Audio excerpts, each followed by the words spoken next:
विधायकों को उनके अधिकार मिले, किस तरह बोलने को उनके अधिकार मिले, किस तरह अधिकारी प्रोटोकॉल की पालना करे और नियम समिति में संशोधन हो। इस बात को लेकर भी नियम समिति जिसके अंदर अध्यक्ष चेयरमैन होते हैं, उसका मेंबर हूं, उसके अंदर भी मैंने पहले भाग लिया था।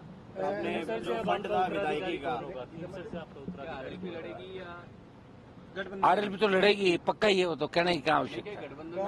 बात करेंगे उसमें, इंडिया अलायंस में तो हुई मैं दिल्ली के अंदर, अभी यहाँ की बात बैठ के करेंगे आगे क्या रहेगा। आपका 5 करोड़ रुपए आपने वो तो अधिकार हमारा, हमारा अधिकार है। एमएलए फंड एक दिन में भी खर्च कर सकते हो और 5 साल में भी खर्च कर सकते हो। जब मैं विधानसभा का सदस्य निर्वाचित हो तो एमएलए फंड पे मेरा अधिकार था और वो मैंने खर्च कर दिया एमएलए। बेनीवाल जी, कल अभी हाल ही में जो राहुल गांधी है उन्होंने ईवीएम पर सवाल उठाए हैं।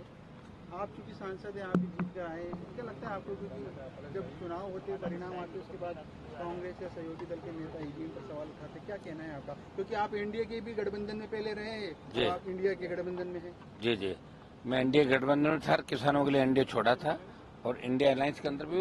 देखिए, ईवीएम पे सवाल पहले भी उठे और निश्चित रूप से हम भी चाहते हैं कि ईवीएम के बिना बैलेट से होना चाहिए। ये हमारी सबकी राय है। अगर आप देखा जाए तो पूरा देश भी ये चाहता है। और ईवीएम के बारे में और चुनाव आयोग जिस तरह नए नए नियम लेके आता है, चुनाव आचार संहिता के दरमियान जिसकी सरकार होती है स्टेट के अंदर या दिल्ली के अंदर, उन प्रत्याशियों को प्रशासन मदद करता है और जो विरोधी होते हैं उनको परेशान तंग करता है। तो होने को तो कुछ भी हो सकता है, ईवीएम में गड़बड़ियां हो सकती है। इस देश में क्या नहीं, जब नीट का पेपर आउट हो सकता है, जब आरपीएससी राजस्थान की पूरी भ्रष्टाचार की भेंट चढ़ सकती है, जब आपका कर्मचारी चयन आयोग पूरा मतलब उसमें भ्रष्टाचार में डूब सकता है, जयपुर में जब गुर्दे बदले जा सकते हैं, क्या नहीं हो सकता? ईवीएम क्यों नहीं बदली जा सकती? ईवीएम भी तो आखिर कहीं न कहीं से वो कंट्रोल होती होगी ना। तो इसके अंदर तो ये बयान में मुझे सच्चाई नजर आ रही है कि कहीं न कहीं ईवीएम में घोटाला घपला है। नहीं तो इतना विरोध था देश के अंदर और विरोध के अनुरूप वोट कम मिला इंडिया अलायंस को।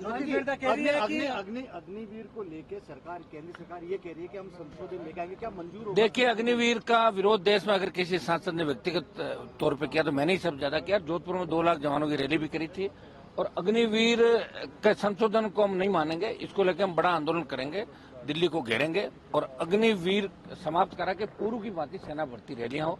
ये देश का नौजवान चाहता, सेना के सम्मान के साथ कोई समझौता नहीं करे। ज्योति मिर्जा कह रही है कि हनुमान बेनीवाल गुडागल चलते हैं, कभी कांग्रेस के साथ तो कभी बीजेपी के साथ, अब फिर बीजेपी के संपर्क में।